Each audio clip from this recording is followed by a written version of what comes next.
2013 July 5 lumen ഫിദൈ വിശ്വാസത്തിന് വെളിച്ചം എന്ന പാപ്പായുടെ പ്രഥമ ഔദ്യോഗിക പ്രബോധനം പ്രകാശനം ചെയ്യപ്പെട്ടു. ആമുഖവും ഉപസംഹാരവും കൂടാതെ 4 അധ്യായങ്ങളുള്ള ഈ പ്രബോധനം മനുഷ്യ അസ്തിത്വത്തെ പ്രകാശിപ്പിക്കുന്ന വിശ്വാസ വെളിച്ചത്തിൻ്റെ അടിസ്ഥാന സ്വഭാവങ്ങൾ ദൈവശാസ്ത്രപരമായും ലളിതമായും വിവരിക്കുന്നു. വിശ്വാസത്തെ മിഥ്യയായ അന്വേഷണമായും മനുഷ്യൻ്റെ സ്വാതന്ത്ര്യത്തിന് വിഘ്നമാകുന്ന ഘടകമായും കാണുന്ന നവയുഗത്തിൻ്റെ ചിന്താഗതിയിൽ നിന്ന് വ്യത്യസ്തമായി നന്മതിന്മകളെ വിവേചിച്ചറിഞ്ഞ് സമൂഹത്തിൽ ജീവിക്കുവാനും മുന്നേറുവാനുമുള്ള ആത്മീയ കരുത്തായി വിശ്വാസത്തെ പാപ്പ തൻ്റെ പ്രഥമ ചാക്രിക ലേഖനത്തിൽ വ്യാഖ്യാനിക്കുന്നു. എന്നാൽ മറുഭാഗത്ത് വിശ്വാസരാഹിത്യം ജീവിത പരിസരങ്ങളിലേക്കുള്ള അന്ധമായ എടുത്തുചാട്ടമാണെന്നും പാപ്പ വിവരിക്കുന്നുണ്ട്.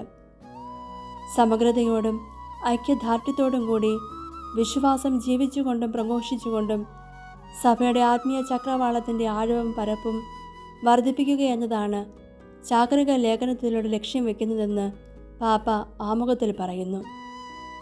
ലാഘവ ബുദ്ധിയോടെ കാണാവുന്ന ജീവിതത്തിലെ അവസ്ഥാവിശേഷമല്ല വിശ്വാസം, മറിച്ച് അനുദിനം ബലപ്പെടുത്തുകയും പരിപോഷിപ്പിക്കുകയും ചെയ്യേണ്ട ദൈവിക ദാനമാണതെന്ന് പാപ്പ സമർത്ഥിക്കുന്നു.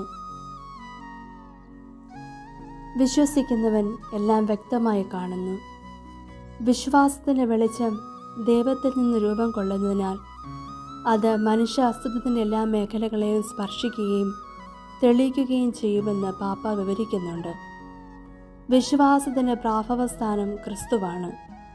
ക്രിസ്തുവിൻ്റെ ജീവിതരംഗങ്ങളുടെ ഗതകാല സ്മരണയിൽ ഊന്നി നിൽക്കുന്ന വിശ്വാസ ചൈതന്യമാണ് ഭാവി കാലത്തിൻ്റെ ജീവിത ചക്രവാളത്തിലേക്ക് വിന്യസിപ്പിക്കേണ്ടത് എന്നിങ്ങനെയുള്ള ഗഹനമായ ചിന്തകൾ ചാക്രിക ലേഖനത്തിൻ്റെ 4 അധ്യായങ്ങളുടെ ഏടുകളിൽ ലളിതമായിട്ടും എന്നാൽ ആർജവത്തോടെയും ഫ്രാൻസിസ് മാർപ്പാപ്പ അവതരിപ്പിക്കുന്നു.